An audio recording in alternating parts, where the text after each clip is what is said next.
Hi అండి, నమస్తే. Welcome to my channel Lakshmi Ramana recipes. అందరూ ఎలా ఉన్నారండి? బాగున్నారా? ఈరోజు నేను ఒక మంచి రుచికరమైన లంచ్ కాంబినేషన్ రెసిపీస్ని వీడియో పోస్ట్ చేస్తున్నానండి. అదేంటంటే ఆకుకూరతో పుల్లగూర అండి. చాలా టేస్టీగా ఉంటుంది. అలాగే చిక్కుడుగాయ తాలింపు, ఈ రెండింటి కాంబినేషన్తో మీరు ఒక్కసారి రుచి చూడండి. ఇలా వేడి వేడి రైస్లో ఈ ఆకుకూర పుల్లగూర వేసుకొని ఈ విధంగా చిక్కుడుగాయ తాలింపుతో నంచుకొని తింటే సూపర్గా ఉంటుంది. అలాగే రాగి సంగటితో కూడా చక్కని కాంబినేషన్ అండి.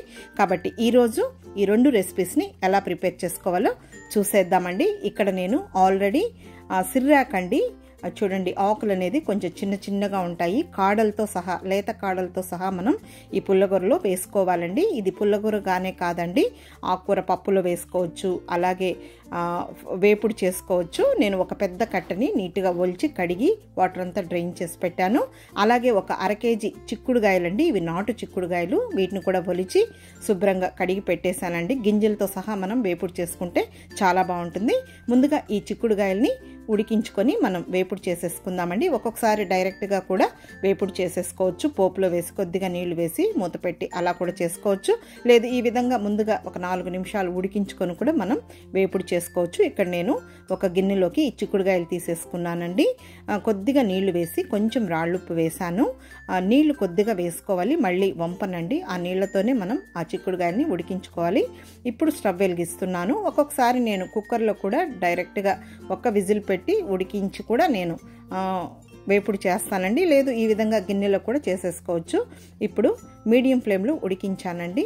ఈ చిక్కుడుగాయలు చూడండి ఉడికిపోయాయి. మరీ పిసురు పిసురుగా ఉన్నా కూడా బాగుండదు. చూడండి ఇప్పుడు ఇవి కరెక్ట్గా ఉడికిపోయాయి. స్టవ్ ఆఫ్ చేసేసాను. ఇప్పుడు అది పక్కన పెట్టేశానండి. ఇంకా ఈ ఆకుకూరని పుల్లకూర చేసేసుకుందాం. స్టవ్ వెలిగించుకొని కుక్కర్ పెట్టాను. ఒక 2 టేబుల్ స్పూన్ల నూనె వేసి 1/2 టీ స్పూన్ ఆవాలు, 1/2 టీ స్పూన్ మినప్పప్పు, 1/2 టీ స్పూన్ ధనియాలు, 1/4 టీ స్పూన్ జీలకర్ర వేసేసాను. ఇప్పుడు మీడియం ఫ్లేమ్లో ఈ పోపు దినుసుల్ని ఫ్రై చేసేసుకోవాలి. మీకు కావాలంటే గిన్నెలో కూడా ఈ పుల్లకూరని ప్రిపేర్ చేసుకోవచ్చండి. ఇప్పుడు ఒక ఎండుమిరపకాయని తుంచి వేశాను. అలాగే ఒక 3 పచ్చిమిరపకాయని తుంచి వేసి ఒక 5-6 వెల్లుల్లి రెబ్బల్ని కచ్చా పచ్చాగా దంచి వేశానండి. ఈ పుల్లకూరలో వెల్లుల్లి ఫ్లేవర్ చాలా బాగుంటుంది. అలాగే ఒక పెద్ద ఉల్లిపాయని చిన్న ముక్కలుగా కట్ చేసి వేసి కొద్దిగా పచ్చి కరివేపాకు వేశానండి. ఇక్కడ నేనైతే ఈరోజు ఓన్లీ ఆకుకూర పుల్లకూర మాత్రమే చేస్తున్నానండి. ఇలా పుల్లకూర చేసుకున్నప్పుడు మనం పచ్చి మామిడికాయ వేసి చేసుకోవచ్చు, అలాగే బెండకాయ వేయచ్చు, వంకాయ వేయచ్చు.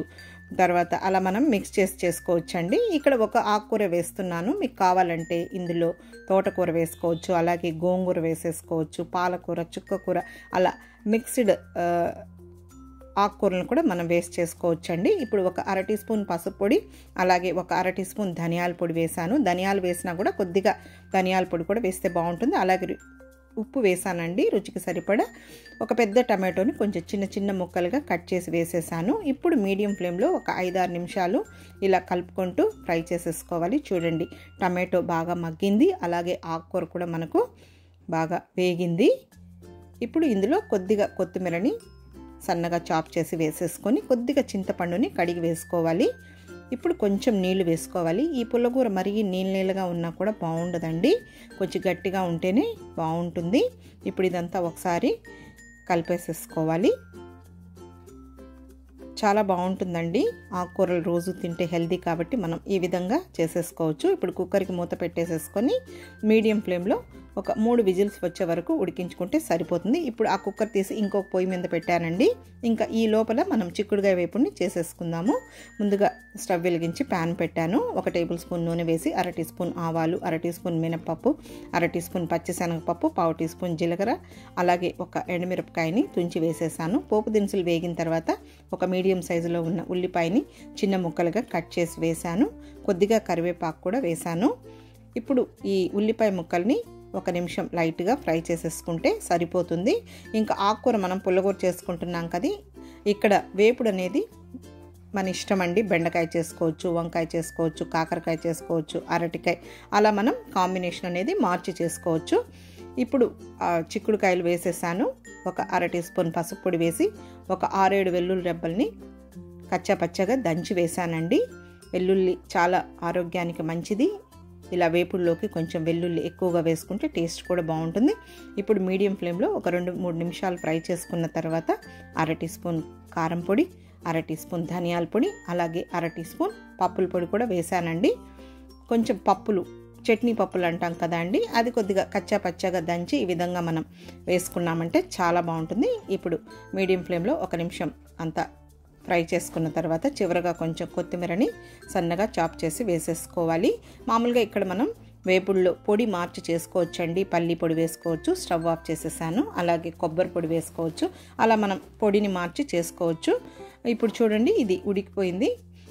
పప్పు గుత్తి తీసేసుకొని మ్యాష్ చేసేసుకోవాలి. చాలా బాగుంటుందండి. ఇదే నేను పచ్చిమిర్చి వేసాను కదా, ఎండుమిరపకాయ కాంబినేషన్తో కూడా చాలా బాగుంటుంది. ఇంకా 2 రెసిపీలు రెడీ అయిపోయాయి. ఇంకా ఒక ప్లేట్లోకి వేడి వేడి అన్నం తీసుకున్నానండి. ముందుగా చిక్కుడుగాయ వేపుడిని వేస్తున్నాను. తర్వాత ఈ పుల్లగూరను కూడా వేసేసుకొని, ఇష్టపడే వాళ్ళు కొంచెం నెయ్యి వేసుకొని తిన్నా కూడా చాలా బాగుంటుందండి. మనల్ని ఆకుకూరలు బాగా తినమంటారు కదా అండి, కాబట్టి మనం ఆకుకూరతో ఇలా రకరకాలుగా మనం రెసిపీస్ అనేది చేసుకొని తింటే ఆరోగ్యానికి చాలా మంచిది, టేస్ట్ కూడా చాలా బాగుంటుంది. కాబట్టి మీరు కూడా ఇలాంటి హెల్తీ రెసిపీస్ని తప్పకుండా ట్రై చేయండి. మన ఛానల్లో బోల్డన్ని కాంబినేషన్ రెసిపీస్ చాలా ఉన్నాయి. ఈ వీడియో మీకు నచ్చితే లైక్ చేయండి, షేర్ చేయండి. ఇంకొక మంచి కాంబినేషన్ ఫుడ్తో మళ్ళీ కలుద్దామండి. నమస్తే అండి.